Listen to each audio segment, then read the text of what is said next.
Assalamualaikum warahmatullahi wabarakatuh. Nama saya Yuliana Pida. Saya dari Fakultas FEBI jurusan Ekonomi Islam 4E, Universitas Islam Negeri Sumatera Utara. Kali ini saya akan menjelaskan materi tentang kepuasan dan fasilitas konsumsi dalam Islam.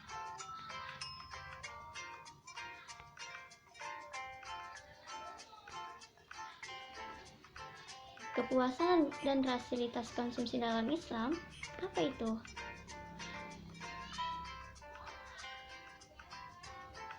Pertama kali kita akan membahas tentang kepuasan konsumen muslim. Kotler mengatakan bahwa kepuasan konsumen merupakan tingkat perasaan seseorang setelah membandingkan antara kinerja produk yang ia rasakan dengan harapannya.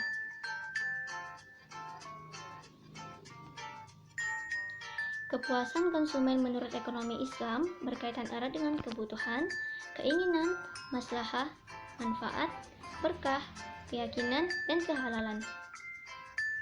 Kepuasan tercapai ketika kualitas memenuhi dan melebihi harapan, keinginan, dan kebutuhan konsumen. Sebaliknya, bila kualitas tidak memenuhi dan melebihi harapan, keinginan, dan kebutuhan konsumen, maka kepuasan tidak tercapai. Mengurangi konsumsi suatu barang sebelum mencapai kepuasan maksimal adalah prinsip konsumsi yang diajarkan Rasulullah, seperti makan sebelum lapar dan berhenti sebelum kenyang. Karena tambahan nilai guna yang akan diperoleh akan semakin menurun apabila seseorang terus mengonsumsinya. Pada akhirnya, tambahan nilai guna akan menjadi negatif apabila konsumsi terhadap barang tersebut terus ditambah. Hukum nilai guna marginal semakin menurun, Law of Diminishing Marginal Utility, menjelaskan bahwa penambahan terus-menerus dalam mengonsumsi suatu barang tidak akan menambah kepuasan dalam konsumsi karena tingkat kepuasan terhadap barang tersebut akan semakin menurun. Menurut kerangka Islam, Nata Atmaja menjelaskan bahwa kepuasan dalam Islam meliputi kepuasan konsumtif dan kepuasan kreatif.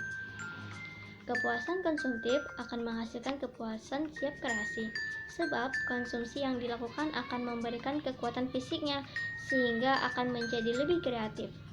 Artinya, akan memperoleh energi setelah mendapatkan kepuasan konsumtif sehingga siap untuk berkreasi.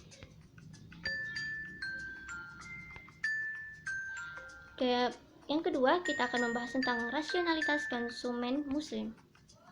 Dalam ekonomi Islam, tindakan rasional termasuklah kepuasan atau keuntungan ekonomi dan rohani, baik di dunia maupun di akhirat. Sedangkan dalam ekonomi konvensional, cakupan tujuannya terbatas hanya pada kepuasan atau keuntungan ekonomi saja.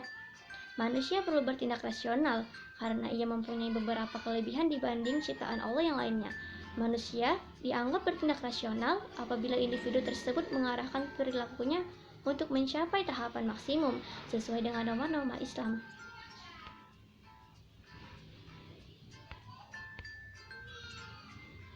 Perilaku konsumen muslim rasional mencapai maksimum dalam mengonsumsi sejumlah barang atau membelanjakan pendapatannya untuk amalan soleh sesuai perintah Allah. Amalan soleh tersebut bisa berupa zakat, infak, dan sedekah, serta pengeluaran untuk saudaranya yang membutuhkan. Islam mengajarkan agar pengeluaran disesuaikan dengan kebutuhan atau keperluan yang memang diperlukan menurut prioritasnya dan dilarang untuk menghambur-hamburkan atau membelanjakannya secara bebas. Di sini dikatakan mubazir ya, atau boros.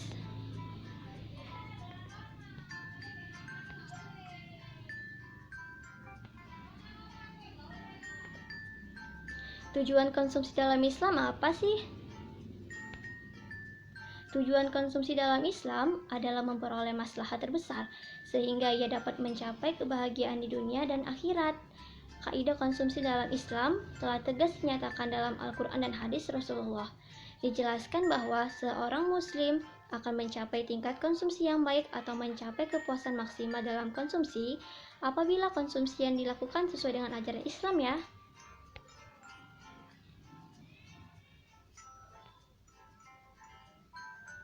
Imam Asy-Syatibi mengatakan bahwa kemaslahatan manusia dapat terrealisasi apabila 5 unsur pokok dapat diwujudkan dan dipelihara, yaitu agama, jiwa, akal, keturunan, dan harta. Semua pemenuhan kebutuhan barang dan jasa adalah untuk mendukung terpeliharanya kelima unsur pokok tersebut. Islam mengajarkan tidak semua barang dan jasa dapat dikonsumsi. Seorang konsumen muslim hanya dibolehkan mengonsumsi barang dan jasa yang halal. Batasan konsumsi dalam Islam tidak hanya memperhatikan aspek halal haram, tetapi termasuk pula yang diperhatikan adalah yang baik, cocok, bersih, sehat, dan tidak menjijikkan. Jadi, konsumsilah makanan yang halal ya, baik dari zatnya maupun cara mendapatkannya. Thank you for watching.